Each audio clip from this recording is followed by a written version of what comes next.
অন্তত voice raise হলো।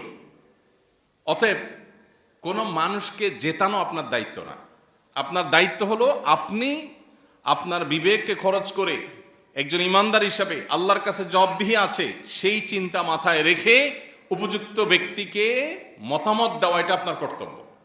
আপনি সেই মতামত দেওয়ার পর সে জিতলো কি জিতলো না সেটা আপনার দেখার বিষয় না। আমরা বেশিরভাগ মানুষ কি করি? বেশিরভাগ মানুষ মনে করি যে আমি জিতেইতে হবে, এবং আমরা কেউ মনে হয় জিতার কাছাকাছি আছে, তখন মানসিকভাবে আমরা মনে করি ঠিক আছে আমার বোধ হয় এই পাল্লায় উঠা উচিত, বা এই নৌকায় উঠা উচিত, বা এই আপনার দিকে ঝুঁকে যাওয়া উচিত যেটা ভারী।